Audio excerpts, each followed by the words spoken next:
साठीनंतर शरीराला हळूहळू पोखरणाऱ्या या 15 सवयी आजच बदला. नमस्कार मित्रांनो, आपल्या घरातील मोठी माणसं किंवा आपण स्वतः 60 ओलांडल्यानंतर एक गोष्ट नेहमी अनुभवतो. आधीसारखा शरीरात तो चपळपणा राहत नाही. सकाळी अंथरुणातून उठताना पाय जमिनीवर ठेवले की टाचा दुखतात, अंग खडल्यासारखं वाटतं. थोडीफार हालचाल केली की लगेच धाप लागते. कंबर आणि गुडघे सतत ठणकत असतात. अनेकदा आपण किंवा घरातील ज्येष्ठ मंडळी एकच वाक्य बोलून मोकळे होतात, आता वय झालंय हे तर होणारच. पण मित्रांनो, खरं सांगू, प्रत्येक त्रासाला म्हातारपणच कारणीभूत असतं असं नाही. आपल्या नकळत रोजच्या जगण्यात घडणाऱ्या काही अगदी साध्या पण घातक सवयी आपल्या शरीराला आतून हळूहळू पोखरत असतात. आणि सगळ्यात आश्चर्याची गोष्ट म्हणजे आज आपण ज्या सवयींबद्दल बोलणार आहोत त्यातल्या बऱ्याच गोष्टी आपण अत्यंत चांगल्या समजून रोज करत असतो. आजचा हा व्हिडिओ थोडा सविस्तर आहे, पण या व्हिडिओमुळे तुमची पुढील 15 ते 20 वर्ष अत्यंत ठणठणीत आनंदी जाऊ शकतात. मित्रांनो, पुढे जाण्याआधी तुम्ही हा व्हिडिओ कुठून पाहताय ते कमेंट करून नक्की सांगा. तुमच्या गावाचं किंवा शहराचं नाव लिहा. चला तर मग व्हिडिओला सुरुवात करूया. नंबर 1, नाश्ता न करणे आणि जेवणाच्या वेळा सतत बदलणे. अनेक ज्येष्ठ मंडळी 60 नंतर विचार करतात, आता पहिल्यासारखी भूक लागत नाही. 9-10 वाजता कपभर चहा आणि सोबतीला 4 बिस्किटे खाल्ली की झालं. भूक लागेल तेव्हा दुपारी एकदमच जेवू. ही सवय शरीरासाठी घातक आहे. वयाच्या 60 नंतर आपल्या पोटातील पाचकरस आणि पचनक्रिया मंदावलेली असते. पोट जास्त वेळ रिकामं ठेवलं की ॲसिड थेट पोटाच्या अस्तरावर मारा करते, ज्यामुळे तीव्र ॲसिडिटी, आंबट ढेकर, गॅस आणि छातीत जळजळ सुरू होते. म्हणूनच सकाळी उठल्यानंतर 1 ते 2 तासांच्या आत हलका, मऊ आणि पौष्टिक नाश्ता करा. उदाहरणार्थ उपमा, पोहे, इडली आणि दलिया. दुपारचं जेवण 12 ते 1 आणि रात्रीचं जेवण 8च्या आत घेण्याचा काटेकोर नियम पाळा. जेवणाची वेळ नियमित असेल तर पोटाचे निम्मे आजार तिथेच थांबतात. नंबर 2, फक्त भात चपातीवर भर देणे आणि प्रोटीन पूर्णपणे विसरणे. आपल्या महाराष्ट्रात बहुतांश घरात 60 नंतर जेवणाचा एकच पॅटर्न असतो. मऊ वरण भात, एखादी पातळ भाजी आणि चपाती.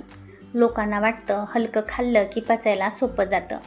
जड खाऊन अन्न पचत नाही असे ते विचार करतात. पण मित्रांनो, यामुळे शरीराला फक्त कार्बोहायड्रेट्स मिळतात, पण स्नायूंना आवश्यक प्रोटीन शून्य मिळतं. 60 नंतर शरीरातील स्नायूंचे प्रमाण दरवर्षी वेगाने घटत जाते, ज्याला सार्कोपेनिया म्हणतात. प्रोटीन नसेल तर पायातले स्नायू वितळल्यासारखे कमजोर होतात, ज्यामुळे चालताना गुडघे लटपटतात, जिना चढताना दम लागतो आणि तोल जाऊन पडण्याची शक्यता वाढते. म्हणूनच रोजच्या ताटात प्रोटीनची एक तरी वाटी हवीच.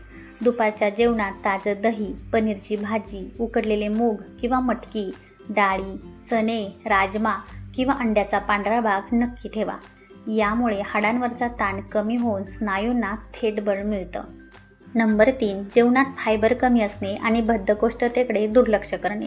अनेकदा दातांच्या समस्येमुळे किंवा आळसामुळे 60 नंतर ज्येष्ठ मंडळी सॅलड, कच्च्या भाज्या आणि फळं खाणं पूर्णपणे बंद करतात, जे ताटात आहे त्यावरच भागवतात. वाढत्या वयात आतड्यांची नैसर्गिक हालचाल मंदावते. अन्नात चोथा म्हणजे फायबर नसेल तर मल आतड्यात कोरडा पडून घट्ट होतो. जुनाट बद्धकोष्ठतेमुळे शौचाच्या वेळी जास्त जोर करावा लागतो, ज्यामुळे मूळव्याध आणि BP अचानक वाढण्याचा धोका निर्माण होतो. तसेच दिवसभर पोट जड राहिल्यामुळे अस्वस्थता आणि चिडचिड होते. म्हणूनच जेवणात रोज गाजर, काकडी, हिरव्या पालेभाज्या आणि पपई, पेरू किंवा सफरचंदासारखी हंगामी फळं खा. चावायला त्रास होत असेल तर भाज्या वाफवून किंवा किसून खा, पण फायबर पोटात जाणं बंद करू नका. नंबर 4, चवीच्या नादात जेवणात वरून मीठ आणि साखरेचा अतिरिक्त वापर. वय 60च्या पुढे गेलं की जिभेवरच्या चवीच्या ग्रंथी कमजोर होतात. त्यामुळे जेवणात मीठ किंवा गोडवा असूनही तो जिभेला लागत नाही आणि ताटात वरून मीठ भुरभुरण्याची किंवा चहात साखर वाढवून घेण्याची चूक घडते. जास्त सोडियममुळे रक्तवाहिन्यांवर ताण येतो, BP अचानक वाढतो, किडनीवर ताण पडतो आणि पायांवर सूज येते. तर अतिरिक्त साखरेमुळे डायबेटीज नियंत्रणाबाहेर जातो आणि पोटाची चरबी वाढते. म्हणूनच वरून मीठ किंवा साखर घेणे पूर्ण बंद करा. पदार्थांना छान चव आणण्यासाठी लिंबाचा रस, जिरं पूड, काळे मिरे, आलं आणि पुदिना अशा नैसर्गिक मसाल्यांचा वापर करा. नंबर 5, घसा सुकेपर्यंत पाणी न पिणे, डिहायड्रेशनची चूक. तहान लागली नाही मग पाणी कशाला प्यायचं असा विचार करून अनेक ज्येष्ठ दिवसभरात फार कमी पाणी पितात. वृद्धापकाळात मेंदूची तहान ओळखण्याची क्षमता कमी होते. शरीरातून कोरडं पडलं तरी तहान लागत नाही. पाणी कमी पडल्याने रक्ताची घनता वाढते. मेंदूला ऑक्सिजन कमी पोहोचल्याने चक्कर येते, लघवीला जळजळ होते आणि शरीरात प्रचंड अशक्तपणा जाणवतो. म्हणूनच तहान लागण्याची वाट न बघता समोर पाण्याची बाटली किंवा तांब्या भरून ठेवा. दर 1 ते 2 तासांनी किमान अर्धा ते 1 ग्लास पाणी गोट गोट करून प्या. रात्री वारंवार लघवीला उठावं लागू नये म्हणून संध्याकाळी 7 नंतर पाण्याचे प्रमाण थोडे कमी करा आणि दिवसा भरपूर पाणी प्या. हृदय वा किडनीच्या रुग्णांनी डॉक्टरांच्या सल्ल्यानुसारच पाण्याचे प्रमाण ठेवावे. नंबर 6, तासनतास एकाच जागी सोफ्यावर किंवा पलंगावर पडून राहणे. 60 नंतर बऱ्याच जणांचा दिनक्रम म्हणजे सकाळी चहा, मग TV समोर बसणे किंवा दिवसभर पलंगावर पडून राहणे असा होतो. जेव्हा शरीराची हालचाल पूर्ण थांबते तेव्हा पायातील शिरांमधील रक्ताभिसरण मंदावते. यामुळे पायाला मुंग्या येणे, गुडघे जाम होणे आणि हाडं ठिसूळ होणे सुरू होते. तुम्ही जेवढा जास्त आराम कराल तेवढं शरीर तुम्हाला लवकर परावलंबी बनवतं. म्हणूनच दर 40 मिनिटांचा नियम पाळा. सलग पाऊण तासापेक्षा जास्त वेळ एका जागी बसू नका.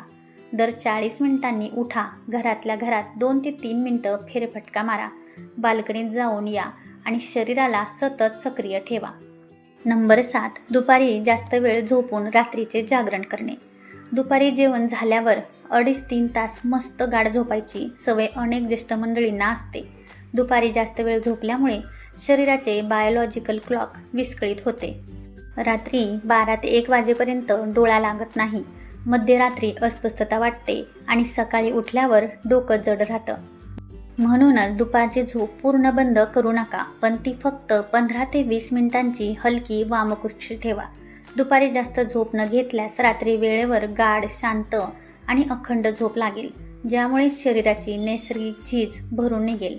नंबर 8, जुन्याच डॉक्टरांच्या चिठ्ठीवर वर्षानुवर्ष गोळ्या चालू ठेवणे.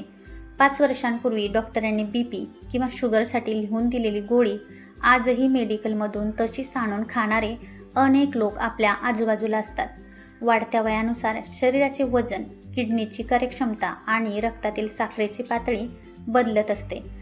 जुन्या डोसमुळे शुगर अचानक खूप खाली जाणे किंवा BP जास्त कमी होऊन चक्कर येऊन पडणे असे धोके उद्भवतात.